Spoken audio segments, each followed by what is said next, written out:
मेरे प्यारे देशवासियों, नमस्कार। कोरोना की दूसरी वेव और दूसरी वेव से हम भारतवासियों की लड़ाई जारी है। दुनिया के अनेक देशों की तरह भारत भी इस लड़ाई के दौरान बहुत बड़ी पीड़ा से गुजरा है। हम में से कई लोगों ने अपने परिजनों को लड़ाई के दौरान बहुत बड़ी पीड़ा से गुजरा है। हम में से कई लोगों ने अपने परिजनों को, अपने परिचितों को खोया है। ऐसे सभी परिवारों के साथ मेरी पूरी संवेदनाएं हैं।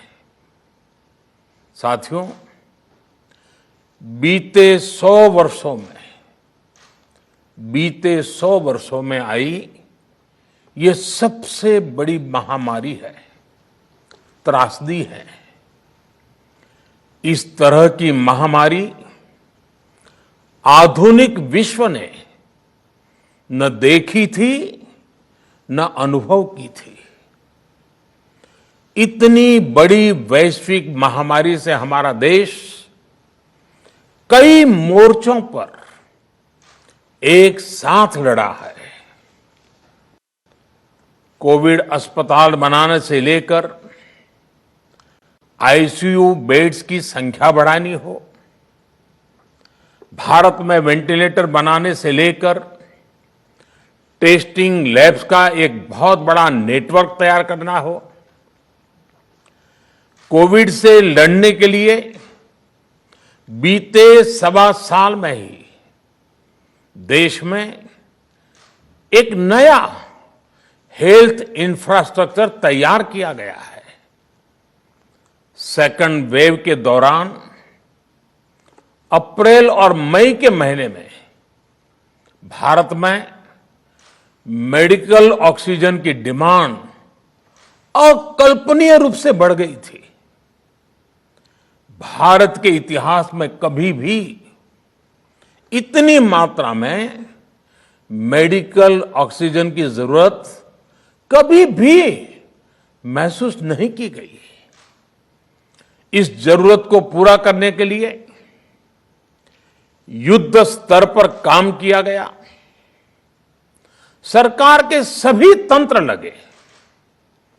ऑक्सीजन रेल चलाई गई, एयरफोर्स के विमानों को लगाया गया, नौसेना को लगाया गया। बहुत ही कम समय में लिक्विड मेडिकल ऑक्सीजन के प्रोडक्शन में 10 गुना से ज्यादा बढ़ाया गया। दुनिया के हर कोने से, जहां कहीं से भी जो कुछ भी उपलब्ध हो सकता था उसको प्राप्त करने का भरसक प्रयास किया गया, लाया गया। इसी तरह जरूरी दवाओं के प्रोडक्शन को कई गुना बढ़ाया गया। विदेशों में जहां भी दवाइयां उपलब्ध हो वहां से उन्हें लाने में कोई कोर कसर बाकी नहीं छोड़ी गई। साथियों, कोरोना जैसे अदृश्य और रूप बदलने वाले दुश्मन के खिलाफ लड़ाई में सबसे प्रभावी हथियार कोविड प्रोटोकॉल है। मास्क, 2 गज की दूरी और बाकी सारी सावधानियां उसका पालन ही है। इस लड़ाई में वैक्सीन हमारे लिए सुरक्षा कवच की तरह है।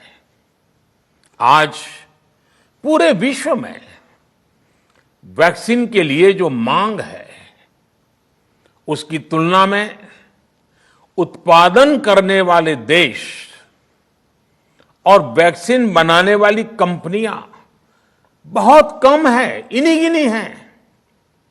कल्पना करिए कि अभी हमारे पास भारत में बनी वैक्सीन नहीं होती तो आज भारत जैसे विशाल देश में क्या होता। आप पिछले 50-60 साल का इतिहास देखेंगे तो पता चलेगा कि भारत को विदेशों से वैक्सीन प्राप्त करने में दशकों लग जाते थे।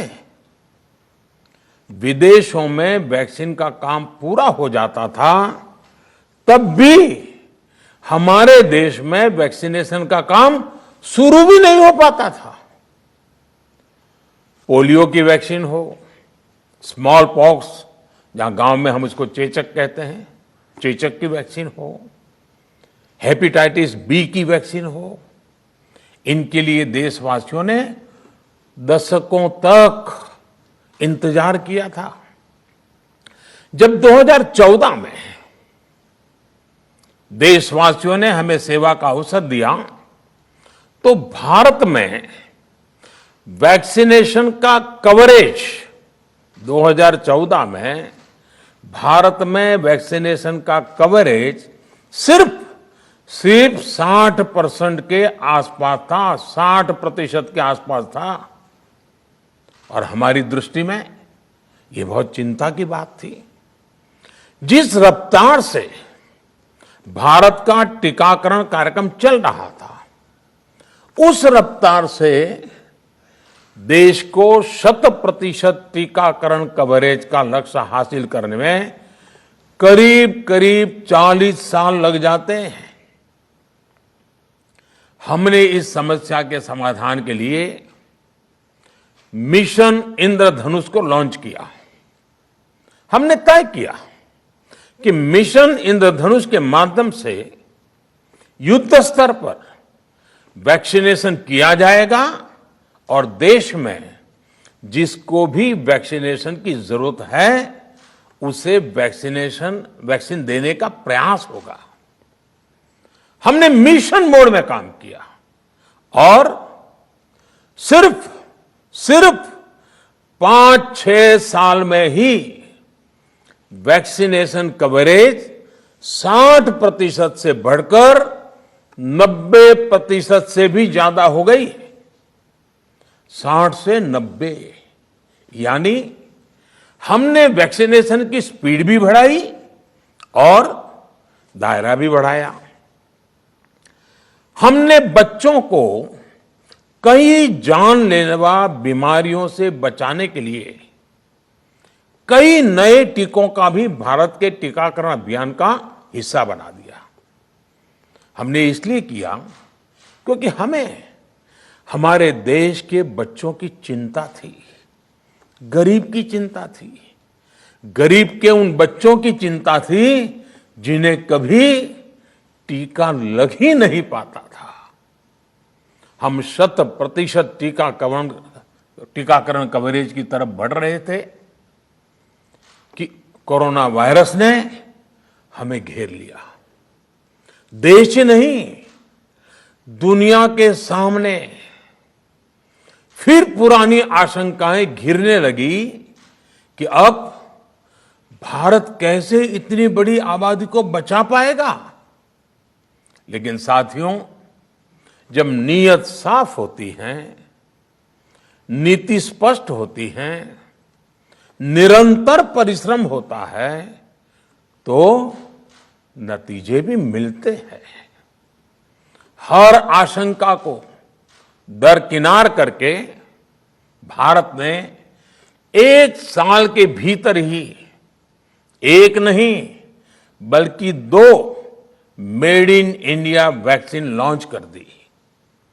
हमारे देश ने, देश के वैज्ञानिकों ने ये दिखा दिया कि भारत बड़े बड़े देशों से पीछे नहीं है। आज जब मैं आपसे बात कर रहा हूं तो देश में 23 करोड़ से ज्यादा वैक्सीन की डोज दी जा चुकी है। 23 करोड़। साथियों, हमारे यहां कहा जाता है विश्वासेन सिद्धि। विश्वासेन सिद्धि, अर्थात हमारे प्रयासों में हमें सफलता तब मिलती है जब हमें स्वयं पर विश्वास होता है। हमें पूरा विश्वास था कि हमारे वैज्ञानिक बहुत ही कम समय में वैक्सीन बनाने में सफलता हासिल कर लेंगे। इसी विश्वास के चलते जब हमारे वैज्ञानिक अपना रिसर्च वर्क कर ही रहे थे, तभी हमने लॉजिस्टिक्स और दूसरी तैयारियां शुरू कर दी थी। आप सब भली भांति जानते हैं कि पिछले साल यानी 1 साल पहले, पिछले साल अप्रैल में जब कोरोना के कुछ ही हजार केस थे, उसी समय वैक्सीन टास्क फोर्स का गठन कर दिया गया था। भारत के लिए वैक्सीन बनाने वाली कंपनियों को सरकार ने हर तरह से सपोर्ट किया। वैक्सीन निर्माताओं को क्लिनिकल ट्रायल में मदद की गई, रिसर्च और डेवलपमेंट के लिए जरूरी फंड दिया गया। हर स्तर पर सरकार उनके साथ कंधे से कंधा मिलाकर चली।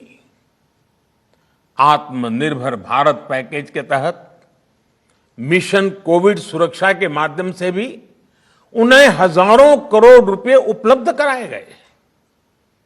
पिछले काफी समय से देश लगातार जो प्रयास और परिश्रम कर रहा है, उससे आने वाले दिनों में वैक्सीन की सप्लाई और भी ज्यादा बढ़ने वाली है। आज देश में 7 कंपनियां विभिन्न प्रकार की वैक्सीन का प्रोडक्शन कर रही है।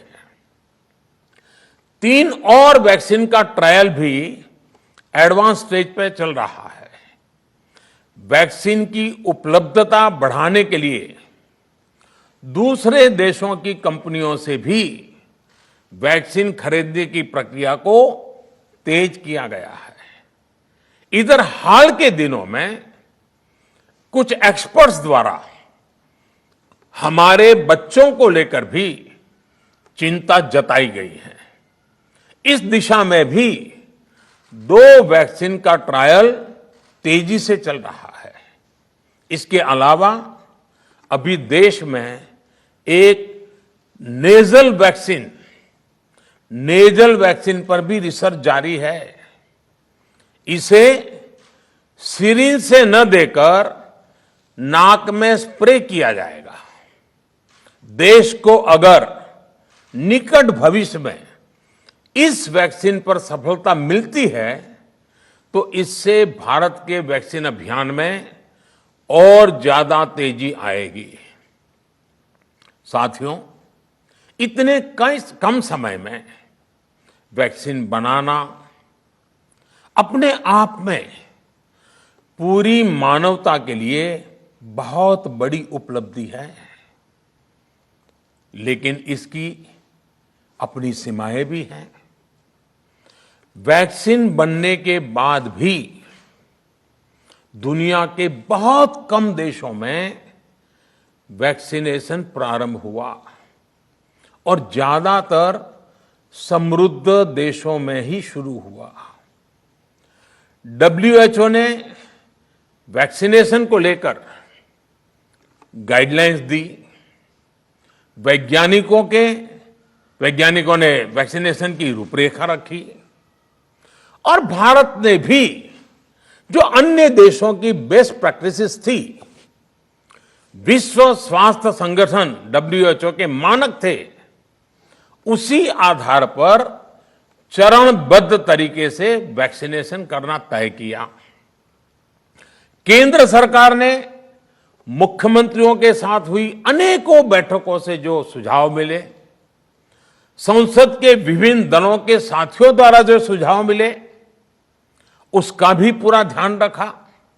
इसके बाद ही ये तय हुआ कि जिन्हें कोरोना से ज्यादा खतरा है, उन्हें प्राथमिकता दी जाएगी। इसलिए ही हेल्थ वर्कर्स, फ्रंटलाइन वर्कर्स, 60 वर्ष की आयु से ज्यादा के नागरिक, बीमारियों से ग्रसित 45 वर्ष से ज्यादा आयु के नागरिक, इन सभी को वैक्सीन पहले लगनी शुरू हुई है। आप कल्पना कर सकते हैं कि अगर कोरोना की दूसरी वेव से पहले हमारे फ्रंटलाइन वर्कर्स को वैक्सीन नहीं लगी होती तो क्या होता? सोचिए, हमारे डॉक्टर्स, नर्सिंग स्टाफ को वैक्सीन ना लगी तो क्या होता? अस्पतालों में सफाई करने वाले हमारे भाई बहनों को, एम्बुलेंस के हमारे ड्राइवर्स भाई बहनों को वैक्सीन ना लगी होती तो क्या होता? ज्यादा से ज्यादा हेल्थ वर्कर्स को वैक्सीनेशन होने की वजह से ही वो निश्चिंत होकर दूसरों की सेवा में लग पाए, लाखों देशवासियों का जीवन बचा पाए। लेकिन देश में कम होते कोरोना के मामलों के बीच केंद्र सरकार के सामने अलग अलग सुझाव भी आने लगे, भिन्न भिन्न मांगे होने लगी, पूछा जाने लगा, सब कुछ भारत सरकार ही क्यों तय कर रही है? राज्य सरकारों को छूट क्यों नहीं दी जा रही है? राज्य सरकारों को लॉकडाउन की छूट क्यों नहीं मिल रही है? One size does not fit all जैसी बातें भी कही गई। दलील ये दी गई कि संविधान में चूंकि हेल्थ, आरोग्य प्रमुख रूप से राज्य का विषय है, इसलिए अच्छा है कि सब राज्य ही करें। इसलिए इस दिशा में एक शुरुआत की गई। भारत सरकार ने एक बृहद गाइडलाइन बनाकर राज्यों को दी ताकि राज्य अपनी आवश्यकता और सुविधा के अनुसार काम कर सके। स्थानीय स्तर पर कोरोना कर्फ्यू लगाना हो, माइक्रो कंटेनमेंट जोन बनाना हो, इलाज से जुड़ी व्यवस्थाएं हो, भारत सरकार ने राज्यों की इन मांगों को स्वीकार किया। साथियों, इस साल 16 जनवरी से शुरू होकर अप्रैल महीने के अंत तक भारत का वैक्सीनेशन कार्यक्रम मुख्यतः केंद्र सरकार की देखरेख में ही चला। सभी को मुफ्त वैक्सीन लगाने के मार्ग पर देश आगे बढ़ रहा था। देश के नागरिक भी अनुशासन का पालन करते हुए अपनी बारी आने पर वैक्सीन लगवा रहे थे। इस बीच कई राज्य सरकारों ने फिर कहा कि वैक्सीन का काम डिसेंट्रलाइज किया जाए और राज्यों पर छोड़ दिया जाए। तरह तरह के स्वर उठे, जैसे कि वैक्सीनेशन के लिए एज ग्रुप क्यों बनाए गए। दूसरी तरफ किसी ने कहा कि उम्र की सीमा आखिर केंद्र सरकार ही क्यों तय करे। कुछ आवाजें तो ऐसी भी उठी कि बुजुर्गों का वैक्सीनेशन पहले क्यों हो रहा है। भांति भांति के दबाव भी बनाए गए। देश के मीडिया के एक वर्ग ने इसे कैंपेन के रूप में भी चलाया। साथियों, काफी चिंतन मनन के बाद इस बात पर सहमति बनी कि राज्य सरकारें अपनी तरफ से भी प्रयास करना चाहती हैं, तो भारत सरकार को क्यों इतराज हो और भारत सरकार इतराज क्यों करे।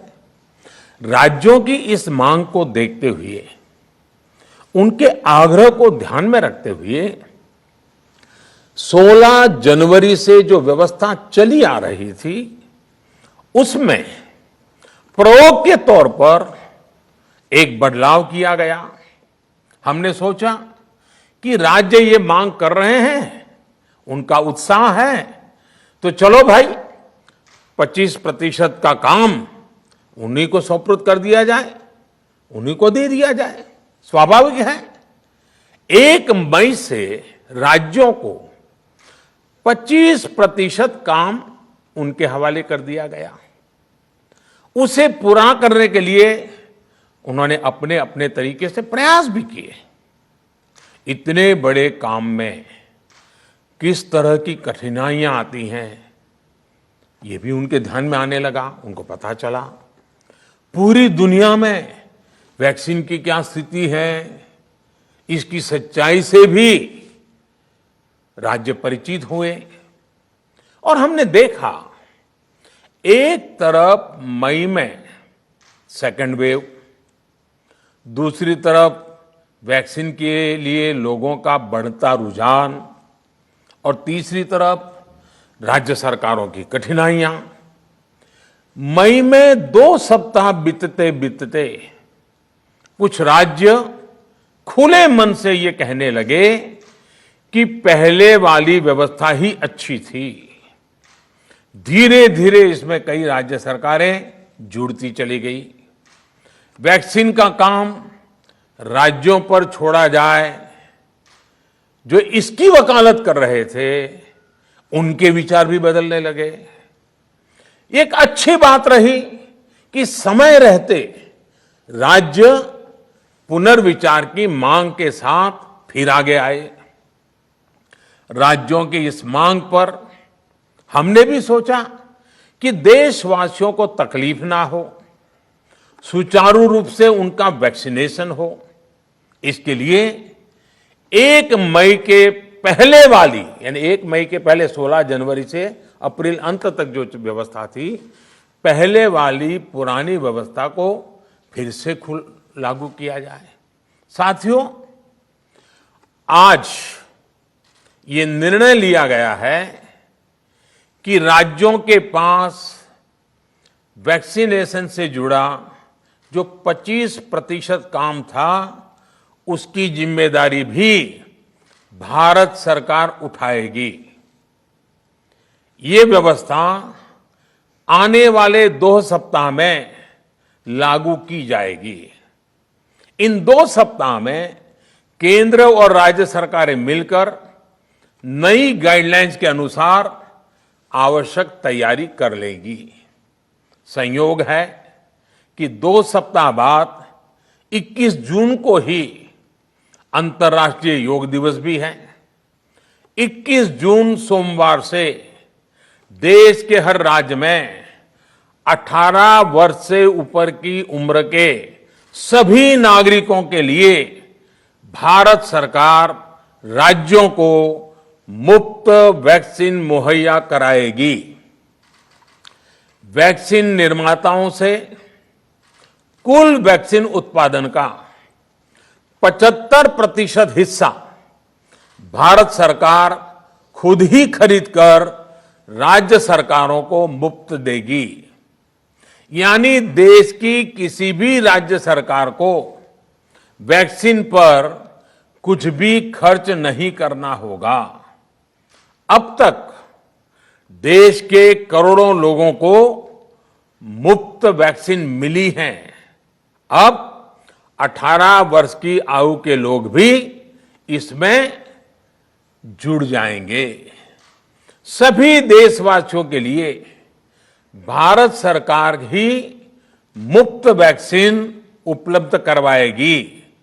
गरीब हो, निम्न मध्यम वर्ग हो, मध्यम वर्ग हो या फिर उच्च वर्ग, भारत सरकार के अभियान में मुफ्त वैक्सीन ही लगाई जाएगी।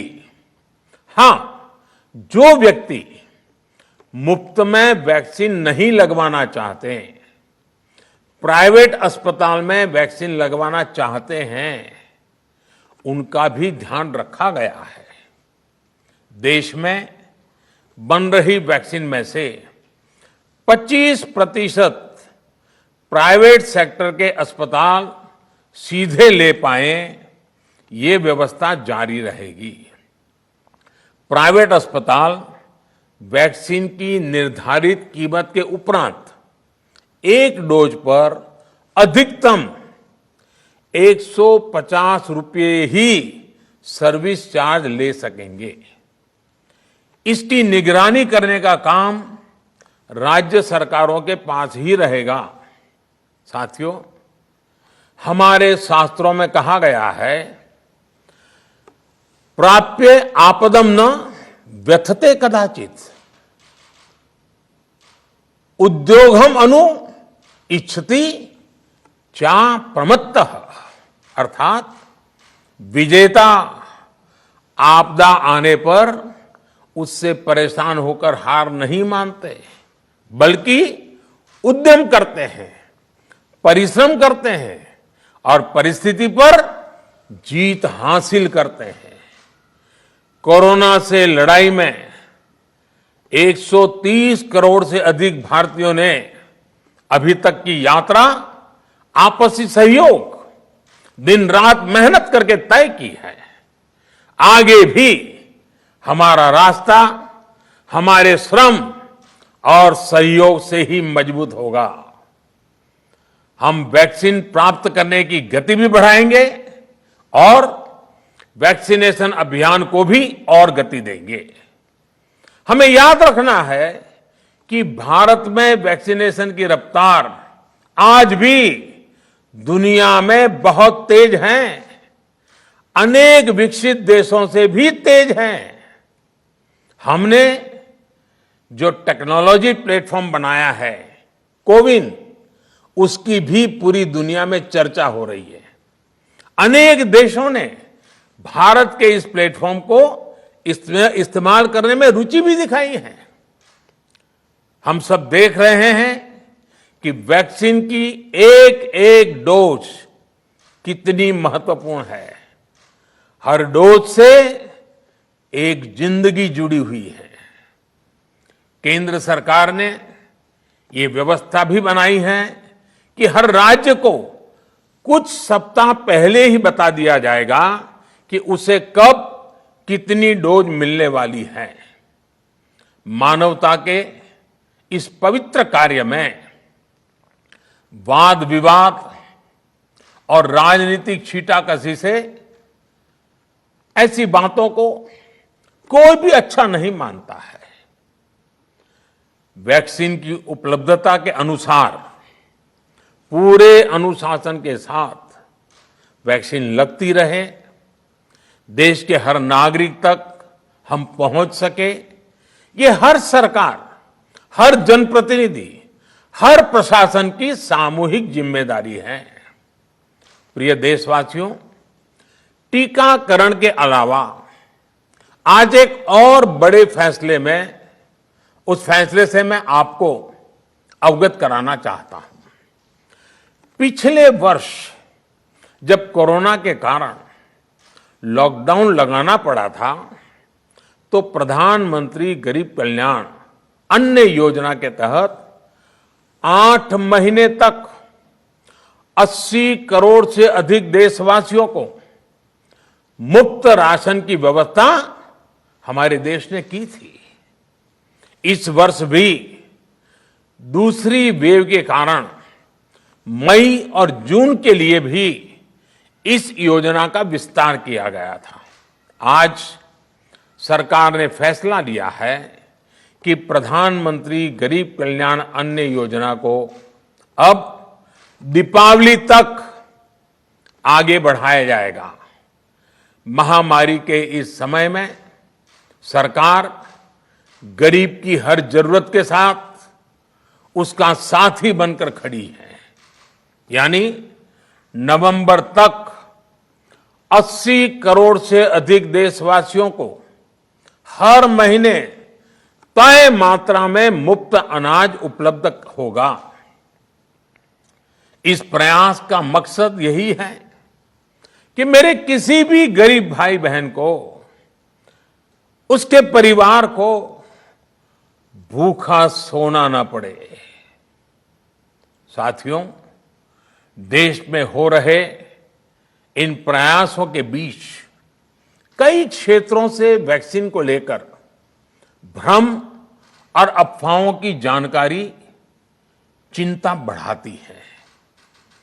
ये चिंता भी मैं आपके सामने व्यक्त करना चाहता हूं। जब से भारत में वैक्सीन पर काम शुरू हुआ, तभी से कुछ लोगों द्वारा ऐसी बातें कही गई जिससे आम लोगों के मन में शंका पैदा हो। कोशिश ये भी हुई कि भारत के वैक्सीन निर्माताओं का हौसला पस्त पड़ जाए और उनके सामने अनेक प्रकार की बाधाएं आए। जब भारत की वैक्सीन आई तो अनेक माध्यमों से शंका आशंका को और बढ़ाया गया। वैक्सीन न लगवाने के लिए भांति भांति के तर्क प्रचारित किए गए। इन्हें भी देश देख रहा है। जो लोग वैक्सीन को लेकर आशंका पैदा कर रहे हैं, अफवाहें फैला रहे हैं, वो भोले भाले भाई बहनों के जीवन के साथ बहुत बड़ा खिलवाड़ कर रहे हैं। ऐसी अफवाहों से सतर्क रहने की जरूरत है। मैं भी आप सबसे, समाज के प्रबुद्ध लोगों से, युवाओं से अनुरोध करता हूं कि आप भी वैक्सीन को लेकर जागरूकता बढ़ाने में सहयोग करें। अभी कई जगहों पर कोरोना कर्फ्यू में ढील दी जा रही है, लेकिन इसका मतलब ये नहीं कि हमारे बीच से कोरोना चला गया है। हमें सावधान भी रहना है और कोरोना से बचाव के नियमों का भी सख्ती से पालन करते रहना है। मुझे पूरा विश्वास है हम सब कोरोना से इस जंग में जीतेंगे। भारत कोरोना से जीतेगा। इन्हीं शुभकामनाओं के साथ आप सभी देशवासियों का बहुत बहुत धन्यवाद।